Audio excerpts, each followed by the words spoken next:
아멘. 오늘은 계속해서 생명에 이르는 회개에 대해서 살펴볼 텐데요. 질문은 이렇습니다. 생명에 이르는 회개가 무엇입니까?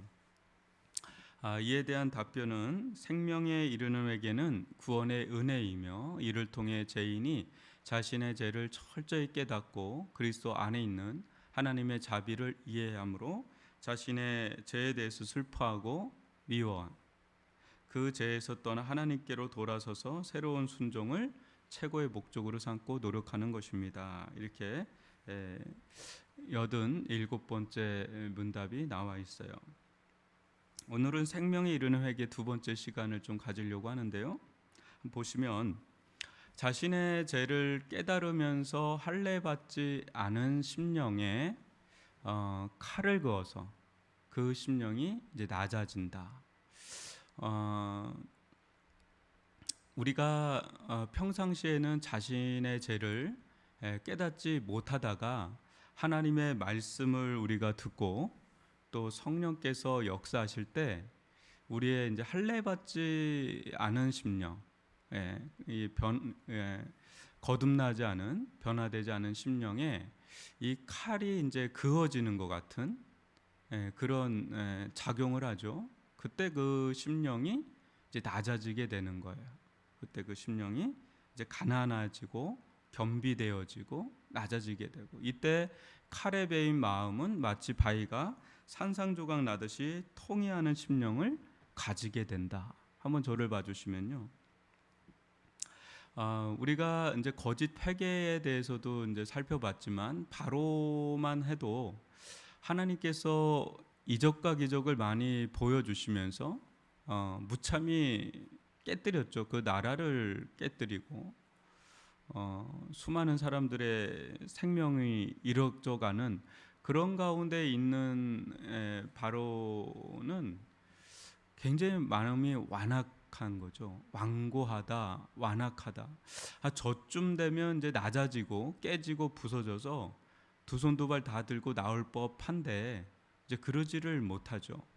그런데 다윗 같은 경우만 해도 이제 나단 선지자의 말씀이 들려졌을 때, 그죠? 그때 완전히 깨져버리는, 깨뜨려지는 그런 일들이 일어나죠. 우리 가룟 유다도 봤지만 또 베드로도 보지만 실수를 범하고 어떤 죄를 범할 수 있죠. 그런데 회개하는 심령은 거기서 이제 자신의 심령이 이렇게 깨어지는 그런 경험을 하면서 거기서 이제 회개가 이게 터져 나오죠. 통회하는 마음이 막 일어나는 거예요. 이게 이제 생명에 이르는 회개다. 그래서 그 다음 보시면 따라서 그 심령이 녹아지면서 하나님이 마련하신 은혜를 받을 수 있는, 이제 받아들일 수 있는 이제 상태가 되는 거죠. 결국 이것으로 심령의 변화가 일어나는 것이다. 그러니까 여러분, 우리가 은혜 받을 때를 한번 돌이켜서 한번 보시면 어느 날 이제 기도를 뭐 할 때가 있을 거고, 또 어느 뭐 찬양할 때가 있을 때도 있고, 아니면 말씀을 뭐 설교 가운데 들을 때도 있고, 어느 때는 혼자 뭐 읽을 때도 있고, 그런데 막 거의 막 눈물이 막 터져 나가는 거죠. 근데 그때는 뭐 엄청 뭐 사람들이 생각나서 뭐 그런 게 아니고, 그런 것들이 있다 하더라도 그게 하나님과 관련해서 그 하나님의 마음을 내가 속상하게 하고 아프게 하고, 이제 그런 것으로 인해서 내 인생이 참 비참해졌다라는 그 하나님 앞에서의 이렇게 무너지는 거죠.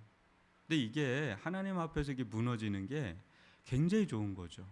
그냥 그게 이제 회개가 일어나게 되고, 하나님의 어떤 하나님이 나를 어떻게 대해도 그건 정당합니다, 이런 마음까지 드는데 하나님의 용서가 임하고 자비가 임할 때 그때 막 회복의 역사가 막 일어나면서 심령이 막 녹아지는 거거든요. 그럴 때 우리의 탁탁했던 마음들 있잖아요. 완고하고 완악했던 그런 마음들이 확 녹으면서 아주 부드러운 마음으로, 살같이 부드러운 마음으로 변화되어져 가는 것을 볼 수가 있어요. 선지자들이 막 말씀을 전할 때 막 죽이려고 들죠. 스데반도 막 말씀을 전할 때 사람들이 다 돌로 쳐 죽이려고 하고, 예수님도 말씀 전하면 막 다 죽이려고 하고.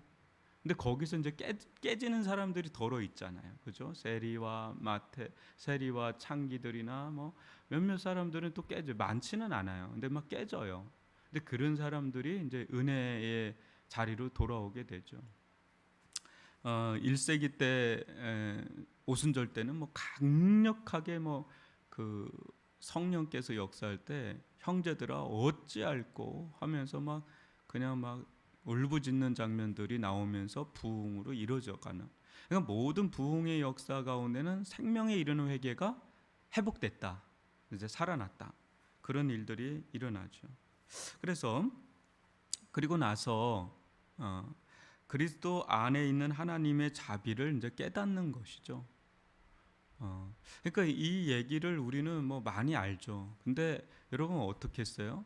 하나님의 용서, 하나님의 자비, 하나님의 긍휼, 그거는 그런 것이 없으면 나는 살 수 없습니다라는 절박한 심령이 있을 때 그 하나님의 사랑, 하나님의 자비가 절실하게 필요하지. 그래, 뭐 좋네, 이 정도의 마음 가지고는 이게 그냥 머리로만 만들 뿐이지 가슴에 절절하게 그게 구해지지가 않잖아요, 그죠?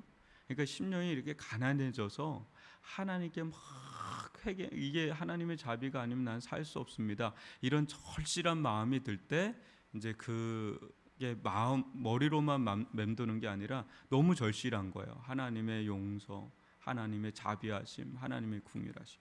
그때 그것을 다시금 누리게 되는 일이 일어나죠. 자신의 죄로 인해 낮아진 죄인은 하나님의 용서의 은혜를 찾고 구하게 되어 있는 거죠. 하나님으로부터 용서를 받지 못하면 자신의 죄에 대해서 하나님의 엄중한 심판이 있다는 것을 또 알기 때문에,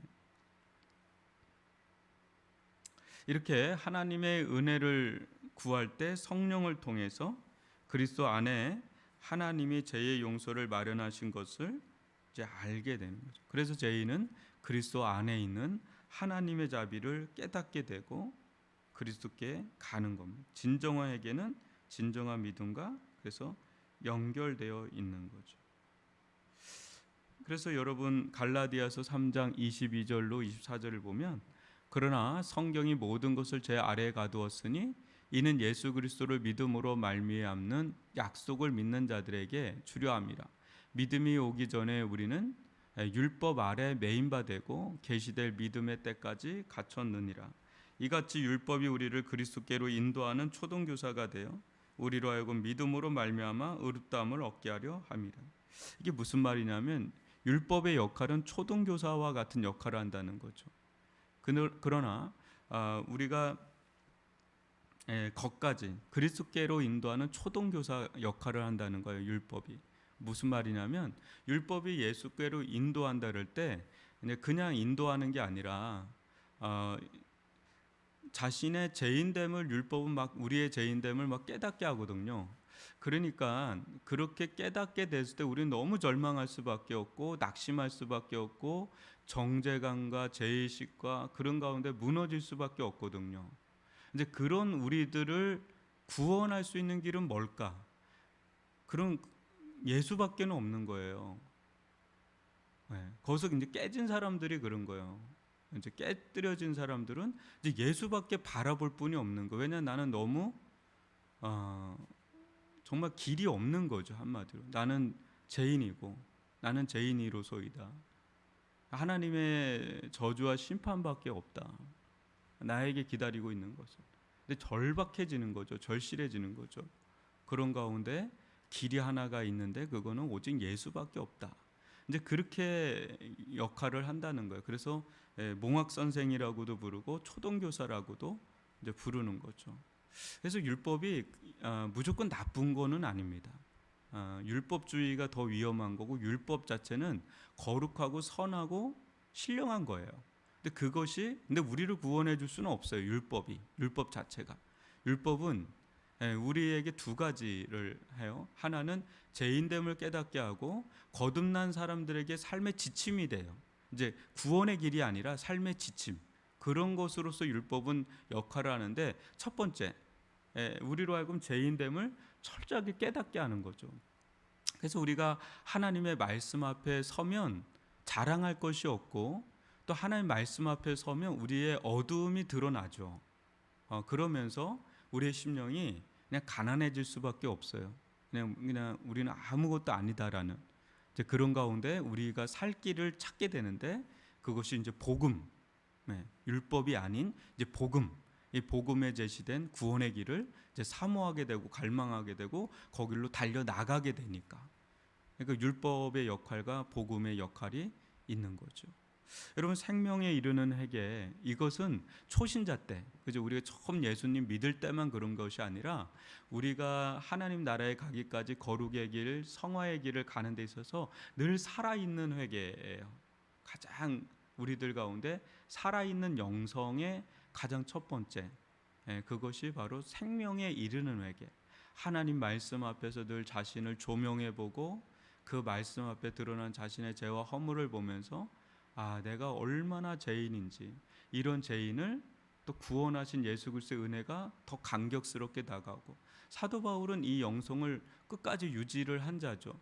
처음에 모든 사도보다, 그다음에 모든 성도보다, 또 세상의 모든 사람들보다 죄인 중에 괴수라고 하는 이런 점점 낮아지는 겸비된 고백으로 나아가게 된 것은, 그가 뭐 구원받지 못했다거나 용서받지 못한 그런 사람이 아니라, 누구보다 거룩한 삶을 살았지만 자신 안에 스스로 구원할 만한 거룩이 있는 건 아니에요. 그렇죠?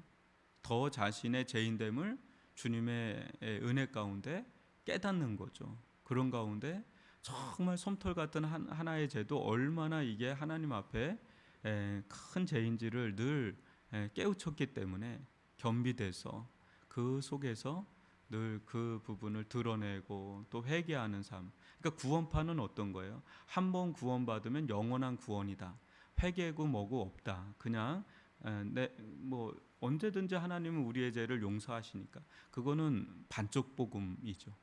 우리가 진정 회개한 자고 예수를 영접한 자라면 우리의 실질적인 모습들 있죠. 그 모습들이 늘 회개가 되면서 주님의 은혜를 경험하고, 그 속에 이 죄가 죽어지고 내 안에 성령의 역사를 하고 예수가 드러나는, 예수가 내 안에서 역사하는 그런 삶의 길을 가는 데 있어서 가장 큰 거는 우리가 죄를 죽이는 삶, 그것을 생명에 이르는 회개라고 불렀습니다. 그래서 이 은혜를 우리가 누리는 그런 복된 성도들 되기를 바랍니다. 우리 이 시간 좀 말씀을 가지고 기도하는 시간을 갖겠습니다.